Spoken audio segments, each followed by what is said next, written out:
Greetings, friends. So I attended yet another lockdown protest at Queen's Park in Toronto this Saturday, June 6th. I got there around 12:51 p.m. and it's supposed to be from 12 to 3 p.m. every Saturday. And I'm just going to take stock of how the past five protests have been. How is it going? And the first thing I'm going to talk about is that Black Lives Matter showed up at about 3:20 p.m. in the afternoon. So technically our protest was finishing by 3 o'clock, but we were able, some of us, to stick around. Maybe 150 of us still stayed at Queen's Park while Black Lives Matter came in, and they outnumbered us heavily. Like, I don't know how many there were of them, maybe at least 3,000, maybe more, to our 150. And our protest had winded down, but the highest we had was probably 300, maybe 350 when we did our march. And that's the number that we've hung around. So I'll take stock of that later. But first of all, I just want to point out that it was a peaceful interaction. There was no violence. Apparently last weekend, this is the second time they've come. And last weekend they were told that there are white supremacists among us, or we are white supremacists, and this, I don't know if it affected their timing or their behavior, but it was something that they were aware of. So it may have influenced their actions a bit. And at the same time, we were told, and I don't mean we, all of us, but certain organizers in our group were told that with them, Antifa was coming.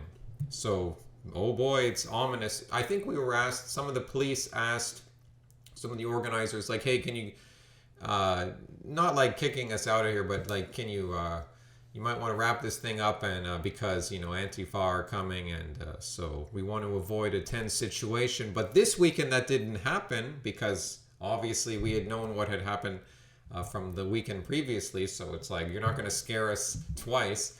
And I didn't see any Antifa there. Now, there could be have been Antifa there because there were so many people. And of that number of Black Lives Matter, of the 3,000, 3,500 people roughly who were there, 75% of them were black. The rest was mostly white, although I did see Asians. And I know that they're all part of the same group because they're all dressed in black.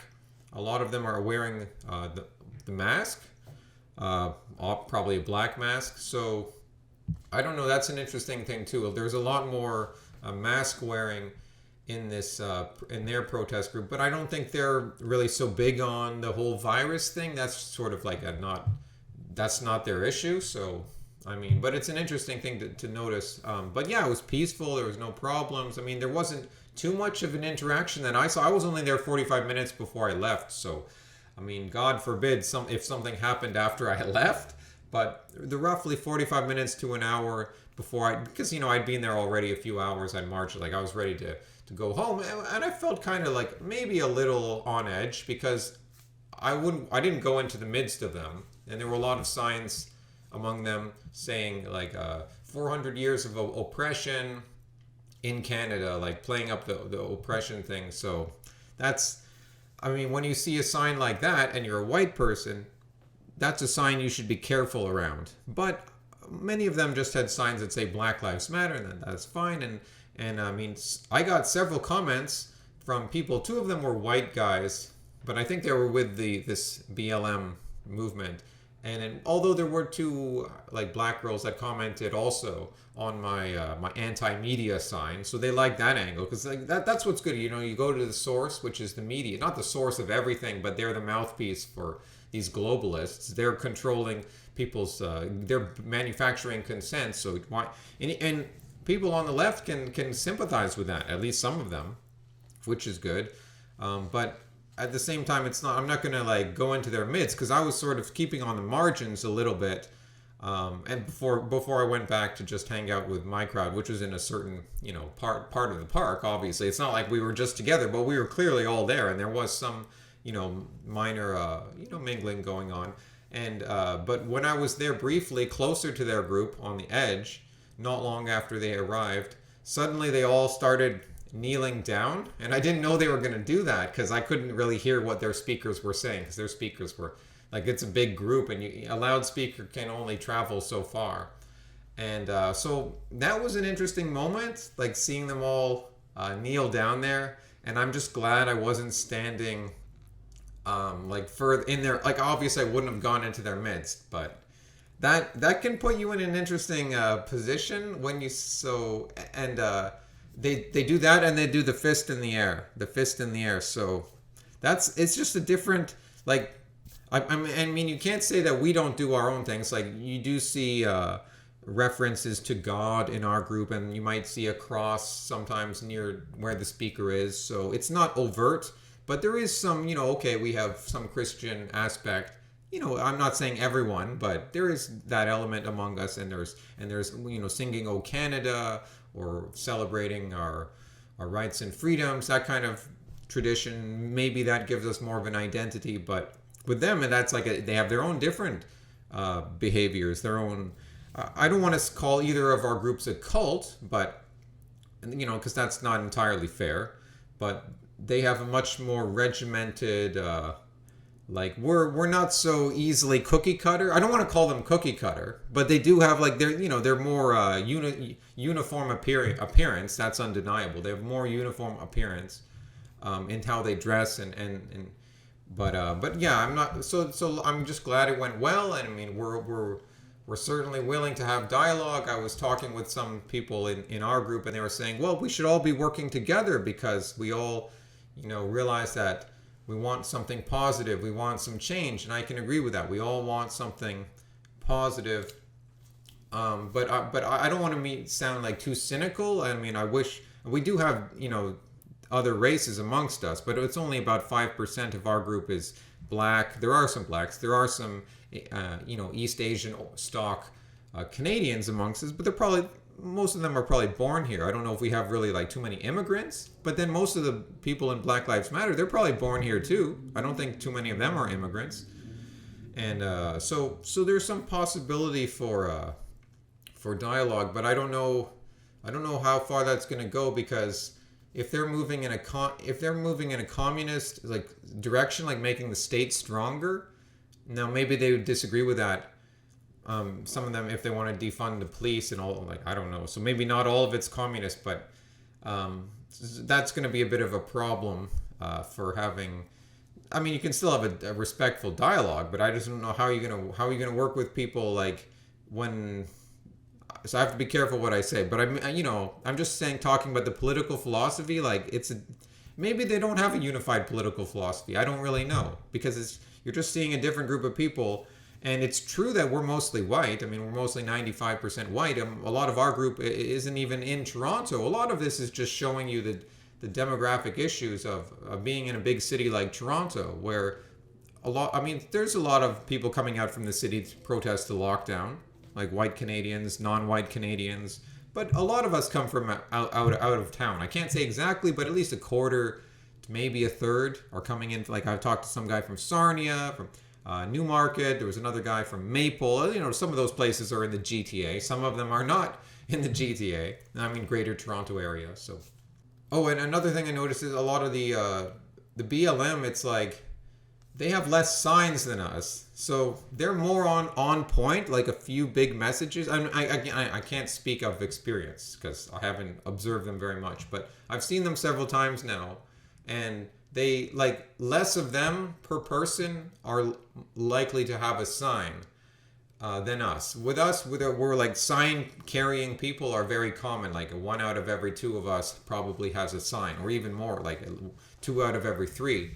But with them, it's probably like 1 out of every 4 or 1 out of every 5. They have just a lot of people coming. So I don't know about the background of all. I've heard that they're funded by big money. I'm pretty sure that's true to some extent, but they obviously have some real grassroots support, and like, honestly, if they want to just like celebrate black people, I don't have a problem with that. That's fine. That's great. And I think we should celebrate, like, all people, like all races have their place in the world. I'm just worried because if you're giving them that point, then what if you say, well, white people have a place in the world too, and are you going to be in a difficult position there? Or are you gonna? Because I just want like a peaceful dialogue. I don't want to be lectured to or anything. I'm not saying that I have. I'm not saying that that's happened, but I just feel like maybe you have to tread extremely careful here. But at the same time, they're seeing that we're not white supremacists. We're seeing that, okay, so far there's no Antifa there, thankfully. I mean, I hope it stays that way. Does the closed border have something to do with it? I mean, I'm sure Antifa could sneak people over the border if they wanted to, but perhaps the closed U.S.-Canada border has something to do with that. I don't know. So it went well. And when it comes to the cops, well, I'll talk about that, but when it comes to taking stock of our group and how our movement against the lockdown has gone, I mean, there's positives, there's negatives. Obviously, one of the biggest black pills, but not really so surprising, is that our numbers haven't really grown. They haven't continued to dwindle, but it hangs around 350 to 450 people. I mean, we had maybe a maximum of 600 to 700 people show up maybe 2 or 3 weeks ago in May for a march. So that shows you that there's a solid core of us, and we're getting to know each other, we're networking, we're having a good time, having a good experience, getting fired up, sharing information, talking about what to do, what can we do, and then marching and exposing ourselves to more and more people in the city, many of whom honk in support of us, much more than those who are negative against us, who give us the finger. Those people giving us the finger seem to be less and less. There is still a devoted core of diehard lockdown believers. They are still there. They will always be there. But I do believe that their numbers are thinner now. But getting back to our numbers, that still is kind of a black pill. That shows you that, wow, it's part of the demographic nature of the city. It's the issue that no one wants to talk about. The fact that there's a demographic consideration to the lockdown protest, but you can't ignore it. And there's nothing wrong with it. If people want to point out and say, hey, what do you think that most of you are white? I don't think it's something we need to trumpet. It wouldn't be wise to trumpet, like, white people unite and protest the lockdown. That would be a really stupid message. I don't believe in that message. We are open to all peoples. We are open to all races.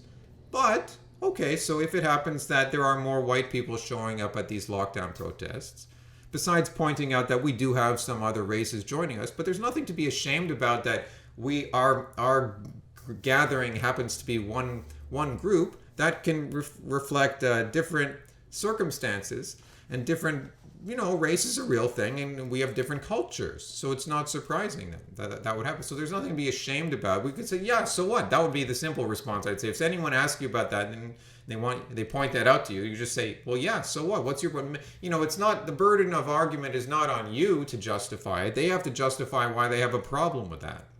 Because nothing we're saying is even explicitly related to race. I don't even want to, anything I say here to be construed the wrong way, because none of the protesters that I've talked to necessarily have any of, I haven't heard them talk about any of these things, like I might point out. There's no explicit, anything to do with, being white. I haven't seen that on a single sign, white, or ethno-European. I haven't seen that on a single sign. I haven't heard a single person saying anything about that, and that's fine. And I would never say anything about that there. This is just something for my private YouTube channel. Yeah, so it's hanging around this level, which is kind of defeating, because it shows you that most white people are probably, they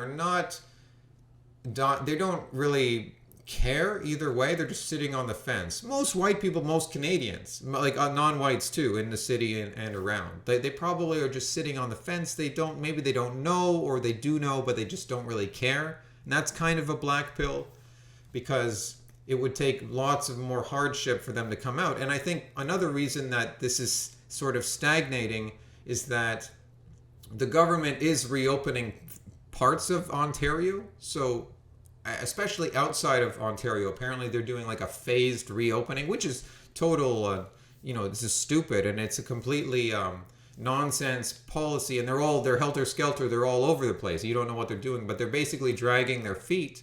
But the thing is, I mean, it's deviously clever because that they know that they want to hold on to their lockdown thing, but they know they can't have a full press, so they're so slowly dragging their feet, and that's going to placate more people outside of the big cities. But then again, it's like, I don't know if they have restaurants open where, I don't really know. It's hard. It's impossible to tell what is going on here. Like, what is even open right now? But from what I can see, small businesses, most of them, they're still shut down. The border is still closed. For law-abiding citizens, it's still closed. If we want to go to the U.S., we can't. And I don't even know about going overseas or leaving Canada for somewhere else. I don't even know if that's possible right now. It's like you don't know what the hell is going on here. So, I think that's just gonna how it's gonna hang. And but the ironic thing here, and the thing we could point out to, if we want to sell our anti-lockdown message to BLM, we should point out that, okay, Toronto and the Greater Toronto area is where most of the small businesses in Ontario are, at least the majority of them. And this is the place that is going to be locked down the longest, and this is going to impact blacks more than whites, and also Asians and other people more than. And I don't mean to make it about race, but if they see an inequality between whites and blacks, then we could point out that, well, then you shouldn't be for the lockdown, because the lockdown is going to hurt black people more than whites, because they're going to lock down the GTA where most of the black people live in Ontario more than the rural areas or the smaller cities and towns, right? And I'm not saying it's a uniform implementation like that, but I think that's generally that's what's going to happen, because those areas weren't so exposed to the virus. Anyways, however real the virus is, those areas were more cut off, and therefore they didn't have much of a reason to have an extreme lockdown. So that's something we could point out. It's like, yes, this lockdown is actually hurting all of us.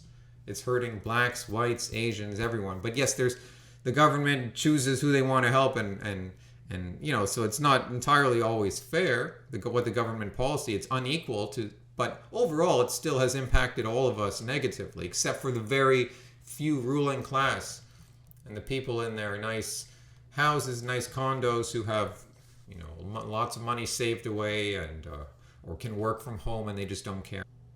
So anyways, yeah, I think I covered most of my points. I mean, we're still getting to know each other in these lockdown protests, and it's a positive experience. I will continue to come out there, continue to march. I mean, through the summer, I don't see myself stopping, really. I mean, I might, if you get too tired of it, maybe take a little break. But I don't think this is anything like this. This is really being a positive thing to me. Like, being so isolated in this modern world, in this city, and now finally it's like you're getting to talk to other people that think, along lines similar to me about many issues. Obviously, we're different in many ways, but it's a very, pleasing experience, and this could lead to who knows what. I mean, I never thought of myself as a political person. I don't think I could get in too far into politics based on what I said, but regardless, it's healthy to form communities in this modern urban wasteland where we're all isolated in ourselves. They don't want you to connect and form communities, and reach out to other groups too. But I'm just saying, from a white perspective, it's oh wow, some sane white people who haven't gone crazy, and we're all hanging out, having a good time. It's nice. It's quite surprisingly nice. But yeah, biggest black pill, like I said, most Canadians just sitting on the fence, not seeming to care.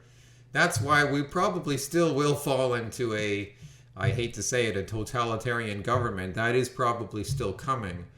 However, how long it's going to take, I don't know. I'm not going to make that prediction.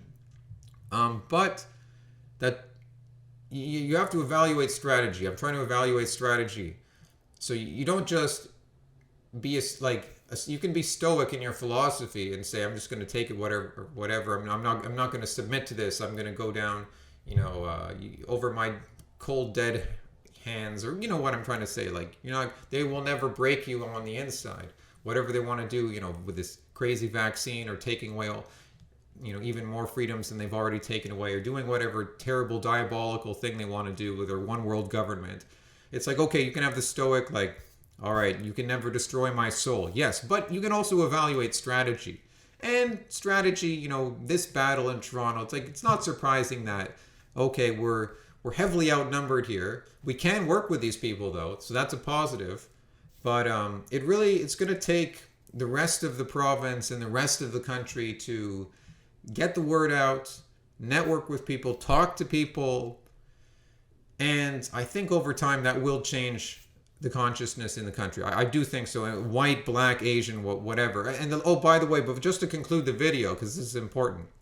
Now, BLM might not agree. Like they have signs saying like, "Police the police." That's a sign I saw. The police need to be policed. Oh, okay, fair enough.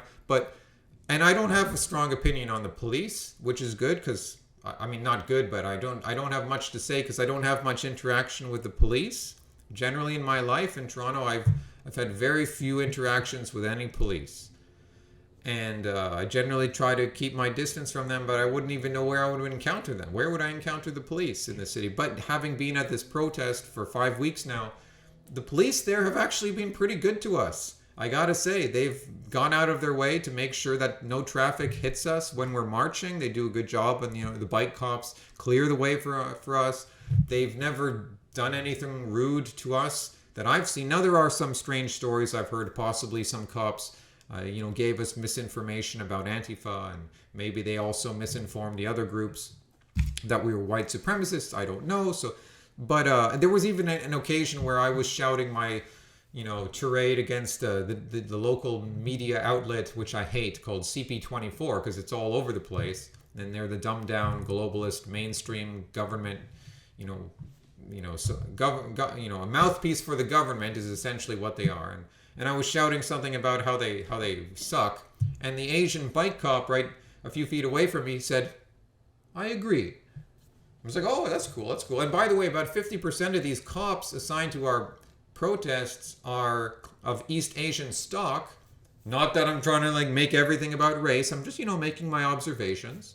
And I mean that's nice. And I mean they're probably born in Canada, most likely born in Canada. But it's like, okay, we might be getting somewhere here. Certain other groups of Canadians are going to understand our message, and that's good. And we should. And so for us, it's like we thank the cops. We say, hey, you guys have done a great job, and thank you for watching out for us and all that stuff. Like we don't have an anti-police message, and I'm not trying to discount anything of what's been going on in the U.S. I mean, if you want to protest police brutality, that's fine. And yes, police do bad things. So, I mean, I understand if you have a different perspective on this issue, that's cool. I'm just giving you my take on what I've seen at the protest. We haven't had much problem from the cops. That's all I'm trying to say here. So I think that's pretty much it. Hasta luego, amigos.